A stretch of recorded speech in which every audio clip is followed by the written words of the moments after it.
পশ্চিমবঙ্গের সরকারি এবং সরকারি সাহায্যপ্রাপ্ত স্কুলগুলোতে পার্শ্ব শিক্ষক বা সহকারী শিক্ষক নিয়োগের যে নতুন বিজ্ঞপ্তি 2025 সালের সেকেন্ড এসএলএসটি রূপে অনলাইন ফর্ম ফিল আপকরণের কাজ শুরু হয়েছে। অনেকেই রয়েছেন তারা ফর্ম ফিল আপের কাজ কমপ্লিট করে ফেলেছেন এবং অনেকেই রয়েছেন যারা এখনও পর্যন্ত ফর্ম ফিল আপের কাজ সম্পন্ন করে উঠতে পারেননি। বিভিন্ন রকম সমস্যা, ইতিমধ্যে টেকনিক্যালি সমস্যা থেকে অনেকেই ক্যান্ডিডেট রয়েছে যারা নিজেরাই অনেক কিছু ছোটোখাটো ভুল করে ফেলছে ফর্ম ফিল আপ করার ক্ষেত্রে। তো আমরা আমাদের চ্যানেলে কিন্তু এই এসএলএসটি ফর্ম ফিল আপ বিষয়ক গুরুত্বপূর্ণ কয়েকটি ভিডিও আপলোড করেছি, যেখানে ফর্ম কীভাবে ফিল আপ করতে হবে, ফটো সিগনেচার কীভাবে আপলোড করতে হবে, যারা অনেকেই রয়েছেন ফটোর সঙ্গে সিগনেচার একসঙ্গে অ্যাটাচমেন্ট করে আপলোড করতে পারছেন না সেই সংক্রান্ত ভিডিও, পাশাপাশি যারা অনেকে মিডিয়াম সিলেক্ট করার ক্ষেত্রে এবং পেমেন্ট করার ক্ষেত্রে বিভিন্ন রকম সমস্যার সম্মুখীন হচ্ছেন। তো প্রত্যেকটি আলাদা আলাদা টপিকের উপর আমরা সেপারেটলি আলাদা আলাদা ভিডিও কিন্তু আমাদের চ্যানেলে ইতিমধ্যে আপলোড করে দিয়েছি। আপনারা যদি সেই ভিডিওগুলো দেখে না থাকেন এবং এখনও পর্যন্ত ফর্ম ফিল আপ করেননি, ফর্ম ফিল আপ করবেন ভাবছেন, তার আগে অবশ্যই করে একবার চেক আউট করতে পারেন। তাতে করে অন্যান্য ক্যান্ডিডেট যারা রয়েছে আপনারা খোঁজ নিয়ে দেখলে বুঝতে পারবেন প্রত্যেকেই কিন্তু কম বেশি ছোটোখাটো ভুল করেছে। আপনি যদি নির্ভুলভাবে ফর্মটিকে ফিল আপ করতে চান, সেই ভিডিওগুলো একবার করে চেক আউট করে নিতে পারেন। ভিডিওগুলো দেখার জন্য আমাদের চ্যানেলের প্লেলিস্ট চেক করতে পারেন। পাশাপাশি আমাদের এই ভিডিওর নিচে দেওয়া ডেসক্রিপশান থেকে কিন্তু সবগুলো ভিডিওর লিঙ্ক আপনারা পেয়ে যাবেন, সেখান থেকেও আপনারা চাইলে ভিডিওগুলো দেখে নিতে পারেন। তাতে করে আপনারা ফর্ম ফিল আপ করার আগে প্রত্যেকেই আশা করি উপকৃত হবেন। আজকের এই ওয়েস্ট বেঙ্গল স্কুল সার্ভিস কমিশনের যে সেকেন্ড এসএলএসটি বিষয়ক ফর্ম ফিল আপ করণের কাজ চলছে, সেই ফর্ম ফিল আপ করণের ক্ষেত্রে বিভিন্ন রকম যে একাধিক প্রশ্ন রয়েছে আমরা আমাদের পূর্ববর্তী ভিডিওগুলোর কমেন্ট বক্স থেকে পেয়েছি। সেই সবগুলো প্রশ্নের উত্তর কিন্তু একসঙ্গে সবাইকে দেওয়া সম্ভব নয়, তাই একটা ছোট্ট সেপারেট ভিডিও আলাদা করে বানানোর চেষ্টা করলাম, যেখানে খুব সংক্ষিপ্তভাবে আপনাদের প্রশ্নের উত্তরগুলো দেওয়ার চেষ্টা করব।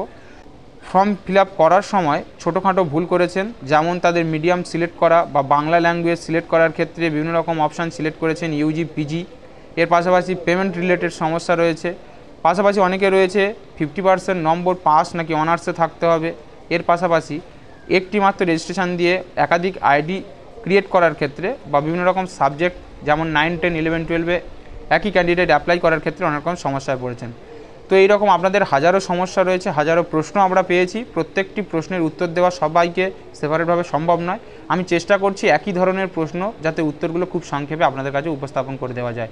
আপনাদের যাদের ফর্ম ফিল আপ নিয়ে ছোটোখাটো ভুল হয়েছে বা কনফিউশন রয়েছে, আপনারা ভিডিওটা একটু ধৈর্য সহকারে দেখুন, আশা করি আপনার প্রশ্নের উত্তর এই ভিডিও থেকে পেয়ে যাবেন।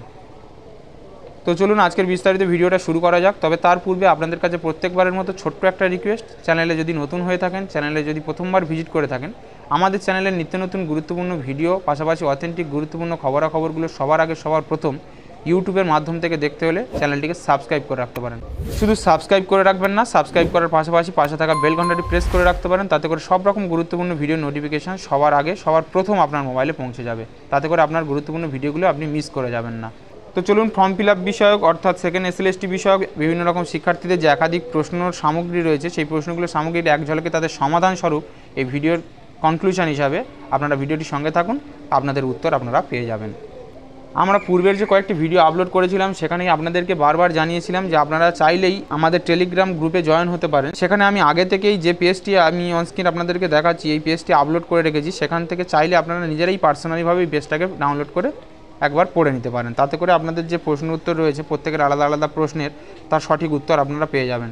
আর চাইলেই আপনারা আমাদের ভিডিওর সঙ্গে থেকে এই যে প্রশ্ন উত্তর সেশন রয়েছে সেখান থেকে আপনার প্রশ্নের উত্তর আপনি জেনে নিতে পারেন। তো দেখুন এখানে কর্মসংস্থান যে নিউজ পত্রিকা রয়েছে আপনারা প্রত্যেকেই পরিচিত, খুব পপুলার একটি সংবাদ মাধ্যম। তো এখানে কিন্তু যে বিশেষ বাছাই করা 50টি প্রশ্নের উত্তর বা সমাধান সহ একটা পেজ প্রকাশিত করা হয়েছিল। তো যে সমস্ত প্রার্থী এখনও পর্যন্ত ফর্ম পূরণ করে উঠতে পারেননি, তারা ফর্ম পূরণ করার পূর্বে ভিডিওটি যদি দেখেন আপনারা সব থেকে বেশি উপকৃত হবেন।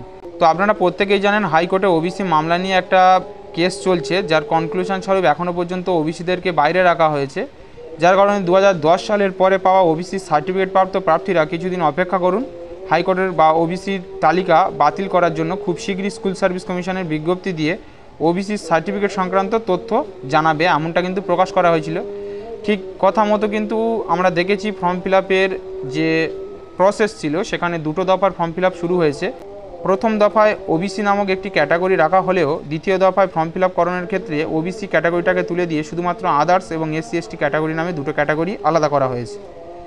এরপরে 2 নম্বরে বলা হয়েছিল যে বিবাহিত মহিলারা বিয়ের পর পদবি বদল হয়ে যাওয়া এবং সেই পদবি ভোটার কার্ড, আধার কার্ড, প্যান কার্ড, পাসপোর্ট, ব্যাংকের বই ইত্যাদি ক্ষেত্রে নথিভুক্তকরণ করা থাকলে তবেই নতুন পদবি ব্যবহার করুন, নইলে মাধ্যমিকের মার্কশিট বা সার্টিফিকেট অনুযায়ী আগের পদবি কিন্তু আপনারা ব্যবহার করবেন। বিশেষ করে রেজিস্ট্রেশন করার ক্ষেত্রে মাধ্যমিকের অ্যাডমিট বা মার্কশিটের উপর বেস করে আপনার নাম, আপনার পেরেন্টসের নেম এবং আপনার ডেট অফ বার্থ পাশাপাশি যে সমস্ত তথ্য রয়েছে সেগুলো কিন্তু প্রোভাইড করার চেষ্টা করবেন। এর পাশাপাশি ফর্ম পূরণ করার সময় নিচের যে তথ্যগুলি সঠিকভাবে লিখতে হবে তা কোনোভাবে ভুল হয়ে থাকলে পরে এডিট অপশান থাকলেও সেই তথ্যগুলি কিন্তু আপনার সংশোধন করতে অসুবিধায় পড়তে হতে পারে। যেমন নিজের নামের বানান, পেরেন্টস অর্থাৎ বাবার নামের বানান, জন্ম তারিখ, ইমেল আইডি, মোবাইল নাম্বার, শিক্ষাগত যোগ্যতার নম্বর এবং শতকরার হার, ঠিকানা, জেন্ডার, এই সমস্ত তথ্য কিন্তু আপনার রেজিস্ট্রেশন করার সময় দিতে হবে এবং সেইগুলো যদি আপনারা ভুল করে থাকেন তাহলে কিন্তু কোনোভাবেই পরবর্তী ক্ষেত্রে আপনারা এডিট উইন্ডো চালু হলেও কিন্তু কোনোরকমভাবে কারেকশান করতে পারবেন না। তাই খুব সতর্কতার সঙ্গে রেজিস্ট্রেশনের কাজ আপনাকে সম্পন্ন করতে হবে। অ্যাপ্লিকেশান ছোটোখাটো দু একটা ভুল হলে আপনারা কিন্তু পরে সেটাকে কারেকশান করে নিতে পারবেন। পাশাপাশি আপনি যদি 2016 সালের পরীক্ষার্থী হয়ে থাকেন তাহলে বয়সে ছাড় পেতে চাইলে অবশ্যই করে 2016 সালের পরীক্ষার যে রোল নম্বর সেই রোল নম্বর কিন্তু আপনাকে ইনপুট করতে হবে। এছাড়া দরখাস্ত করার সময় শিক্ষাগত যোগ্যতার কোনো প্রমাণপত্র ইতিমধ্যে এখনও কিন্তু স্ক্যান করার কোনো রকম অপশান নেই, তাই আপলোড করতে হচ্ছে না। অনার্স, গ্র্যাজুয়েট পাস বা অনার্সে পাওয়া নম্বর যোগ করে আপনাকে কিন্তু লিখতে হবে। যে কোনো মেথড বিষয়ে বা যে বিষয়ে পরীক্ষা দিতে চাচ্ছেন সেই বিষয়টা বিএডে পাস হলেই দরখাস্ত করতে পারবেন, এ বিষয়ে পরীক্ষা দিতে পারবেন। পাশাপাশি সেই বিষয়ে বিএড না থাকলেও অসুবিধা নেই। 8 নম্বর পয়েন্টে বলা হয়েছিল স্থায়ী শিক্ষক শিক্ষিকা বা প্যারা টিচার এবং অনুমোদিত শিক্ষক শিক্ষিকারা যে এক্সপিরিয়েন্সের নম্বর পাবে বলে ঘোষণা করা হয়েছিল সেই অভিজ্ঞতার জন্য বরাদ্দ 10 নম্বর কিন্তু পাবেন। নতুন পরীক্ষার্থীদের প্রতিযোগিতা হবে 90 নম্বরের উপর আর অভিজ্ঞতা সম্পন্ন পরীক্ষার্থীদের প্রতিযোগিতা হবে 100 নম্বরের উপর। এটা নিয়ে কিন্তু আবারও কেস হওয়ার সম্ভাবনা রয়েছে। আপনারা জানেন যে এটা নিয়ে কিন্তু অলরেডি হাইকোর্টে একটা বলতে পারেন রিভিউ পিটিশন দেওয়া হয়েছিল, তো সেখানে কোনো রকম সম্মতি না থাকলেও এই বিষয়টা নিয়ে কিন্তু আবারও পরবর্তী ক্ষেত্রে কেস হতে পারে। এই 90 নম্বর এবং 100 নম্বর অর্থাৎ অভিজ্ঞ শিক্ষক এবং সম্পূর্ণ ফ্রেশার্স ক্যান্ডিডেট যারা রয়েছে তাদের মধ্যে যে বিতর্ক বা 10 নম্বরের ডিফারেন্স এটা নিয়ে কিন্তু আবারও কেস হতে পারে। এছাড়াও যারা 50%-এর কম নম্বর পেয়ে পাস কোর্সে বা গ্র্যাজুয়েটে যারা মাস্টার ডিগ্রি করেছেন বা মাস্টার ডিগ্রি কোর্সে 50% নম্বর আছে তারাও 11-12-এর জন্য আবেদন করতে পারেন। সব রকম শিক্ষাগত যোগ্যতার ক্ষেত্রে তপশিলি, ওবিসি আর প্রতিবন্ধী প্রার্থীরা মোট প্রাপ্ত নম্বরের 5% করে ছাড় পাবেন, যেটা সরকারি নিয়ম অনুযায়ী দেওয়া হয়ে থাকে অন্যান্য পরীক্ষার ক্ষেত্রে। বিএড যোগ্যতা না থাকলে কোনো ক্ষেত্রেই কিন্তু দরখাস্ত করা যাবে না। পাশাপাশি আপনাদেরকে আরও একটা বিষয় জানিয়ে রাখি, যারা ইতিমধ্যে বিএড অ্যাপিয়ারিংস রয়েছে যারা বা এই বছর যাদের কমপ্লিট হবে 4th সেমিস্টারের মার্কশিট এখনও পর্যন্ত হাতে পায়নি বা পরীক্ষা হয়নি, সেই অ্যাপিয়ারিং প্রার্থীরা কিন্তু কোনোভাবেই আবেদন করতে পারবে না। ইউজিসি স্বীকৃত কোনো প্রতিষ্ঠান বা ইউজিসি স্বীকৃত বিশ্ববিদ্যালয় থেকে ডাকযোগে বা করেসপন্ডেন্ট ডিগ্রি বা post graduate degree course pass করলে সেই সার্টিফিকেটও এখানে গ্রাহ্য করা হবে। সবথেকে গুরুত্বপূর্ণ বিষয় হলো অনলাইনে ফর্ম পূরণ করার সময় যে সমস্ত তথ্য আপনারা দিচ্ছেন সেগুলো সঠিকভাবে যাচাইকরণ করার পরে তবেই ইনপুট করবেন। যেমন জন্ম তারিখ, শিক্ষাগত যোগ্যতা ইত্যাদি এইসব ক্ষেত্রে ভুল দিয়ে থাকলে দরখাস্ত কিন্তু বাতিল হওয়ার সম্ভাবনা থেকে যায়। যেমনটা আপনারা দেখেছি যে মাদ্রাসা সার্ভিস কমিশনের ক্ষেত্রে কিন্তু একাধিক ফর্ম ফিল আপ ক্যান্সেল করা হয়েছে এই ফর্ম ফিল আপের ভুলের কারণে।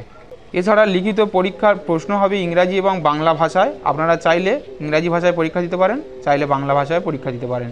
ইতিমধ্যে সিলেবাস অফিসিয়াল যে পোর্টাল রয়েছে সেখানে আপলোড করে দেওয়া হয়েছে। প্রিলিমিনারি মেরিট লিস্ট তৈরি হবে লিখিত পরীক্ষায় পাওয়া নম্বর অর্থাৎ 60 নম্বরের মধ্যে, শিক্ষাগত যোগ্যতায় পাওয়া নম্বর, গ্র্যাজুয়েট বা পোস্ট গ্র্যাজুয়েট যোগ্যতার জন্য 10 নম্বর। এই সব কিছু মিলিয়ে মোট শূন্যপদ 1.6 গুণ পরীক্ষার্থীকে ইন্টারভিউর জন্য ডাকা হবে।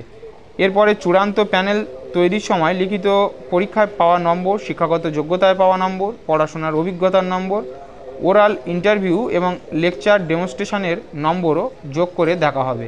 লিখিত পরীক্ষা হবে ওএমআর শিটে। ওএমআর শিটের ডুপ্লিকেট কার্বন কপি এবারে কিন্তু প্রার্থীরা বাড়ি নিয়ে আসতে পারবে। ওএমআর শিটে 2 বছরের সংরক্ষণের কথা বলা হয়েছে। তার পাশাপাশি ওএমআর শিটের ইমেজ 10 বছর পর্যন্ত সংরক্ষণ রাখা হবে। প্রশ্নপত্র তৈরি করবেন ইউজিসি স্বীকৃত কলেজ বা বিশ্ববিদ্যালয়ের অ্যাসিস্ট্যান্ট প্রফেসর পদমর্যাদার ব্যক্তিরা। লিখিত পরীক্ষার পর ওয়েবসাইটে মডেল অ্যান্সার কি প্রকাশ করা হবে। কোনো পরীক্ষার্থীর উত্তরপত্র নিয়ে কোনো রকম অভিযোগ বা সাজেশন থাকলে তা স্কুল সার্ভিস কমিশনে লিখিতভাবে জানাতে পারবে। প্রার্থীরা ওই মার্কশিটের ইমেজ কপি অনলাইনে নির্দিষ্ট ফি বাবদ দিয়ে দেখার সুযোগ পাবেন। পাশাপাশি প্যানেল এবং ওয়েটিং লিস্ট 1 বছর পর্যন্ত সংরক্ষণের ব্যবস্থা থাকবে। তো এইরকম গুরুত্বপূর্ণ এবারের যে সেকেন্ড এসএলএসটি বিষয়ে কিছু প্রশ্ন আপনাদের ছিল, সেই বিষয়গুলো আমি সংক্ষেপে আপনাদের কাছে তুলে ধরার চেষ্টা করলাম। আপনারা যদি এই ভিডিও থেকে নিজেদের প্রশ্নের সঠিক জবাব পেয়ে থাকেন সেটা আমাদেরকে কমেন্ট বক্সে জানাতে পারেন। পাশাপাশি যদি আপনার প্রশ্নের উত্তর এই ভিডিও থেকে না পেয়ে থাকেন সেটাও আপনাদেরকে জানাতে পারেন। আপনার কোন বিষয়ে জিজ্ঞাসা রয়েছে সেই বিষয়টাকে কমেন্টের মাধ্যমে জানান। আমরা আপনার প্রশ্নের সঠিক উত্তর আপনার কাছে পৌঁছে দেওয়ার চেষ্টা করব কমেন্টের মাধ্যমে। পাশাপাশি ফর্ম পূরণ করার ক্ষেত্রে বিশেষ কিছু নথিপত্র কিন্তু এবার আপনার প্রয়োজন বা ডকুমেন্টস, যেগুলো না থাকলে কিন্তু আপনি ফর্ম ফিল আপ করতে পারছেন না। এক ঝলকে সেগুলো একটু দেখে নেওয়া যাক। প্রথমত নিজের মোবাইল নাম্বার এবং ইমেল আইডি রাখতে হবে, পাসপোর্ট মাপের একটা রঙিন ছবি 60 কেবি থেকে 30 কেবির মধ্যে জেপিজি ফরম্যাটে, এবং ফটোর নিচে অবশ্যই করে ফুল সিগনেচার করবেন। ফটো ছাড়া অন্য কোনো প্রমাণপত্র স্ক্যান করে আপলোড করতে হচ্ছে না। পাশাপাশি মাধ্যমিক, উচ্চ মাধ্যমিক, ডিগ্রি কোর্স, মাস্টার্স, বিএড এই সমস্ত পাশের মার্কশিট বা সার্টিফিকেটের কপি আপনি সঙ্গে রাখবেন, কারণ এই সমস্ত মার্কশিটের নম্বর কিন্তু পাশাপাশি কত নম্বর পেয়েছেন এবং ফুল মার্কস কিন্তু আপনাকে সেখানে ইনপুট করতে হবে। কোনো রকম আপলোড কপি কিন্তু এখানে দিতে হচ্ছে না। পাশাপাশি 2016 সালের পরীক্ষার্থী হয়ে থাকলে বয়সের ছাড়পত্র পাওয়ার জন্য যেমনটা পূর্বেই বললাম যে আপনাদের 2016 সালে পাওয়া অ্যাডমিটে দেওয়া রোল নম্বর কিন্তু আপনাদেরকে ইনপুট করতে হবে। পাশাপাশি যারা অভিজ্ঞতার নম্বর বা এক্সপিরিয়েন্সের নম্বর পেতে চাচ্ছেন তাদেরকে টিচার্স কোড বা স্কুলের কোড, পাশাপাশি জয়েনিংয়ের ডেট, এগুলো কিন্তু উল্লেখ করতে হবে। এবং পরীক্ষার ফি বাবদ বর্তমানে যে দুটো ক্যাটাগরি ভাগ করা হয়েছে, আদার্স এবং এসসি এসটি ফিজিক্যাল হ্যান্ডিক্যাপ, আদার্সের জন্য 500 টাকা এবং এসসি এসটি ওবিসিদের জন্য 200 টাকা করে কিন্তু ফর্ম ফিল আপ ধার্য করা হয়েছে। এবং এই পরীক্ষার ফিস আপনারা ক্রেডিট কার্ড, ডেবিট কার্ড বা ইউপিআই ট্রানজ্যাকশানের মাধ্যমে খুব সহজে কিন্তু আপনারা পেমেন্ট করে দিতে পারবেন। তো আশা করি আজকের এই ভিডিওতে দেওয়া তথ্য আপনাদের একটু হলে উপকারে লাগবে। যদি আপনারা উপকৃত হয়ে থাকেন অবশ্যই করে ভিডিওটিকে লাইক করে দেবেন এবং বেশি বেশি করে শেয়ার করে দেবেন যাতে অন্যরাও উপকৃত হতে পারে। পাশাপাশি আমাদের চ্যানেলের মাধ্যম থেকে এরকম গুরুত্বপূর্ণ খুঁটিনাটি আপডেটগুলো টাইম টু টাইম পাওয়ার জন্য চ্যানেলটিকে সাবস্ক্রাইব করে রাখতে পারেন এবং সাবস্ক্রাইব করার পাশাপাশি বেল ঘন্টাটি প্রেস করে অল নোটিফিকেশান ক্লিক করে রাখবেন যাতে করে সব রকম আপডেট সবার প্রথম তার নোটিফিকেশান আপনার মোবাইলে পৌঁছে যায়। তো ভিডিওটি শেষ পর্যন্ত আমাদের সঙ্গে থাকার জন্য সবাইকে আরও একবার আন্তরিক ধন্যবাদ জানিয়ে আজকের আপডেট এখানেই শেষ করলাম।